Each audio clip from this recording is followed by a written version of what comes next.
Assalamualaikum warahmatullahi wabarakatuh. Sebelumnya perkenalkan, nama saya Septian Anugrah, NPM 2021717035. Sini saya akan membawakan materi tentang cinta tanah air. Sebagai warga negara Indonesia yang beragama Islam, tentunya kita harus mencintai tanah air sebagai ruang lingkup hidup dalam menjalankan kehidupan dan beribadah kepada Allah Subhanahu wa Ta'ala, dan juga untuk melindungi berbagai ancaman dari negara luar. Bentuk manifestasi dari rasa cinta tanah air sendiri dapat dilakukan dengan cara menjaga lingkungan hidup, mengenal wilayah-wilayah yang ada di tanah air, lalu mencintai produk lokal, dan juga menumbuhkan rasa nasionalisme. Tentunya rasa cinta tanah air sendiri ini tidak bertentangan dengan prinsip-prinsip dalam Al-Quran. Malahan Nabi Muhammad SAW sendiri menganjurkan kita untuk memiliki rasa cinta tanah air sendiri ini.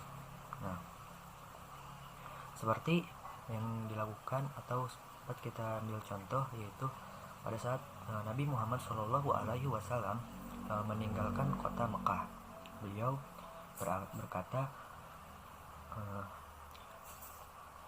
demi Allah, sesungguhnya engkau adalah bumi Allah yang paling aku cintai. Seandainya bukan yang bertempat tinggal di sana mengusirku, niscaya aku tidak akan pernah meninggalkanmu. Selain itu juga dalam sebuah riwayat menerangkan bahwa Nabi Muhammad SAW pernah memohon kepada Allah Subhanahu wa Ta'ala, dan ia berucap, wahai ya Allah, cintakanlah kami kepada kota Madinah sebagaimana engkau mencintakan kota Mekah kepada kami, bahkan lebih. Dan dikatakan dalam hadis riwayat Bukhari, Malik, dan Ahmad. Mungkin sekian dari saya. Mohon maaf bila ada kekurangan. Wabillahi taufiq wal hidayah. Wassalamualaikum warahmatullahi wabarakatuh. Assalamualaikum warahmatullahi wabarakatuh. Saya Yosi Siti Juhroh, NPM 2021711081. Di sini saya akan menjelaskan mengenai nilai-nilai nasionalisme yang harus ditumbuhkan dalam setiap individu sebagai warga negara Indonesia.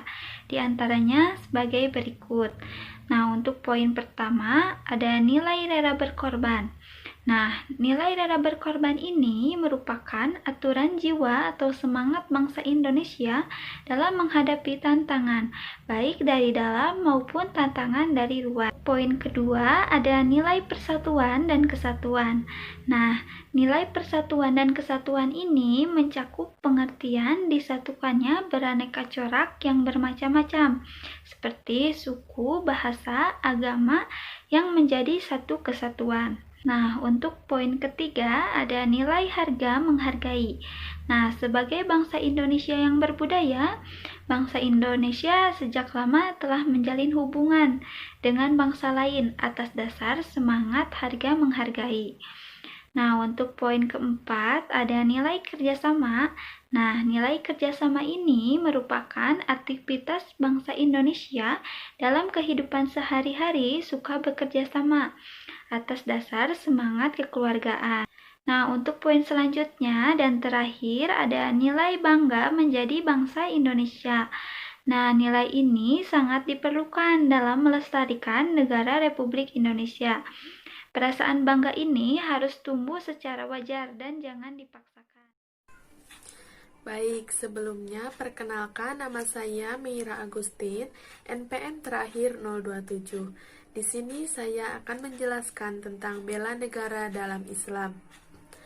Pada 23 Oktober 1945, Haji Hashim Asy'ari atas nama pengurus besar Nahdlatul Ulama mendeklarasikan sebuah jihad fisabilillah yang kemudian dikenal dengan jihad. Dalam resolusi itu ada 3 hal penting. Yang pertama ada setiap muslim, tua, muda, dan miskin sekalipun wajib memerangi orang kafir yang merintangi kemerdekaan Indonesia. Untuk poin kedua, pejuang yang mati dalam perang kemerdekaan layak disebut syuhada. Poin yang ketiga, warga Indonesia yang memihak penjajah dianggap sebagai pemecah belah persatuan nasional, maka harus dihukum mati. Ini sebuah keikhlasan para ulama, santri, dan para pelajar dalam memperjuangkan negara kesatuan Republik Indonesia, sehingga sampai saat ini kita rasakan. Tinggal kita memelihara dan mengisinya dengan berbagai macam kebaikan, karya nyata, amal solih, baik ritual maupun sosial, sehingga tercipta negara yang aman, sejahtera, dan Allah meridhoinya. Dalam hal ini, pendidikan bela negara merupakan salah satu ikhtiar dan amal usaha dalam mempertahankan negara dari berbagai ancaman, tantangan, dan gangguan terhadap bangsa dan negara Indonesia.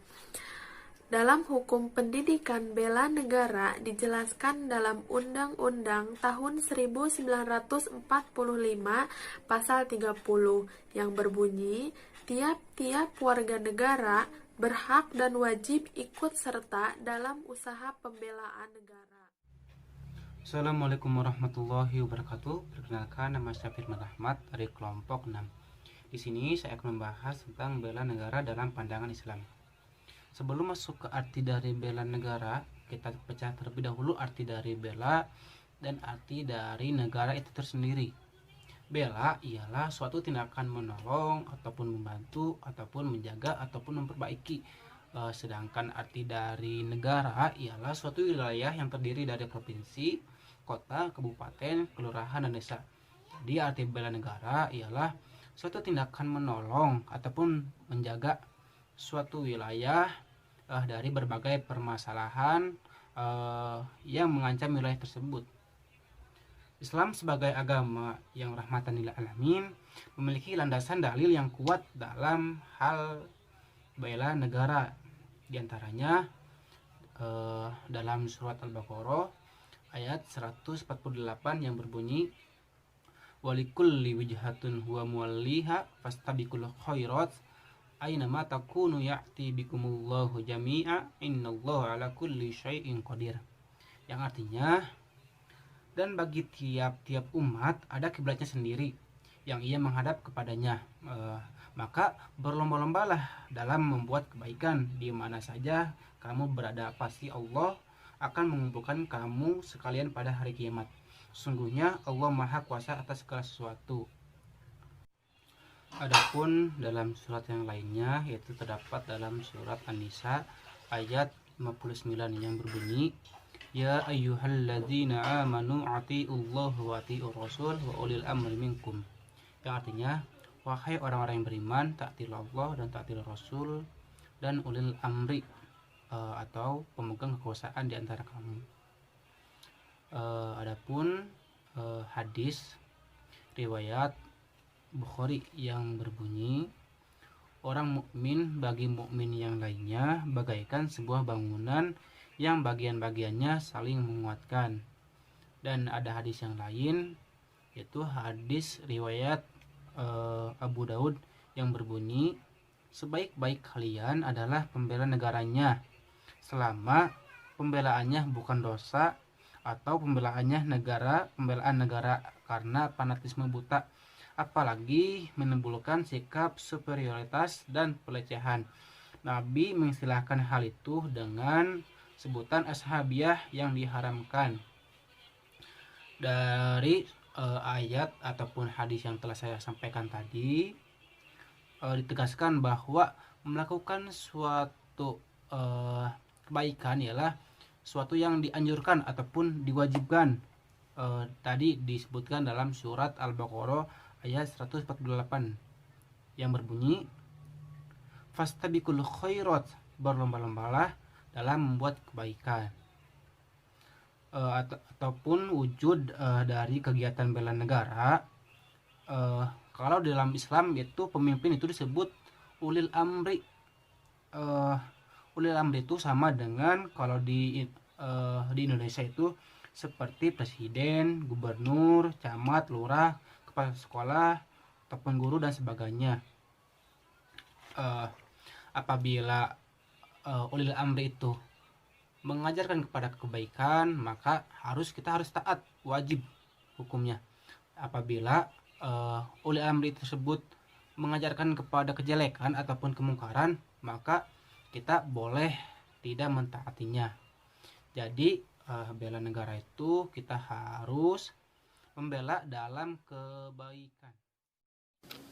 Yang kedua, pendekatan maqsid asy-syariah. Salah satu konsep penting dan fundamental yang menjadi pokok bahasan hukum Islam adalah konsep maqsid at-tasyri' atau maqsid asy-syariah yang menegaskan bahwa hukum Islam disyariatkan untuk mewujudkan dan memelihara maslahat umat manusia. Konsep ini telah diakui oleh para ulama. Inti dari konsep maqsid asy-syariah adalah untuk mewujudkan kebaikan sekaligus menghindari keburukan atau menarik manfaat dan menolak mudarat.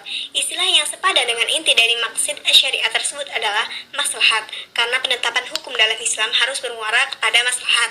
Pembahasan tentang maqsid asy-syariah secara khusus, sistematis dan jelas dilakukan oleh Asy-Syatibi dalam kitabnya Al-Muwafaqat, yang menegaskan bahwa Allah menetapkan hukum-hukumnya adalah untuk mewujudkan maslahat hidup manusia, baik di dunia maupun di akhirat. Karena itu taklif dalam bidang hukum adalah terwujudnya tujuan hukum tersebut. Konsep maqsid asy-syari' sebenarnya sudah melampaui ulama abad-abad sebelumnya.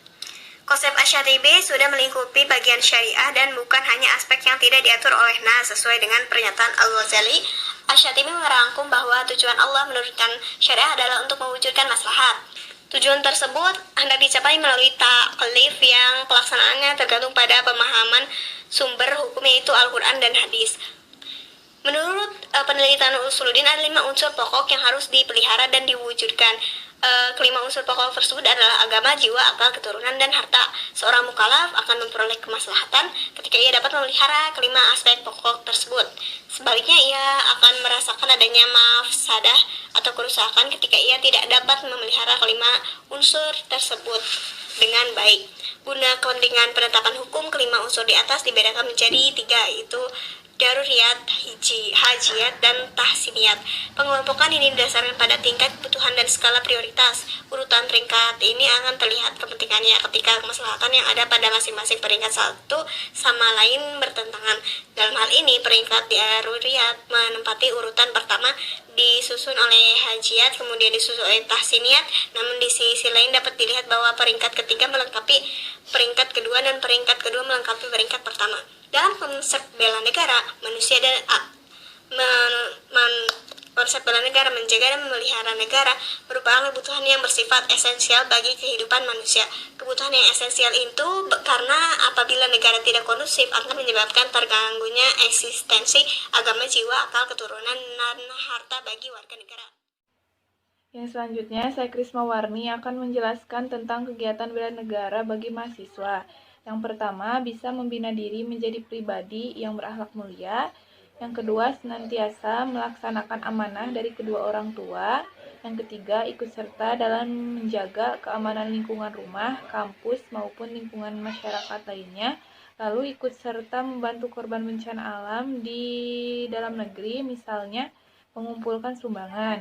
Yang selanjutnya, belajar dengan tekun semua bidang kajian yang dimanfaatkan untuk memakmurkan bangsa dan negara.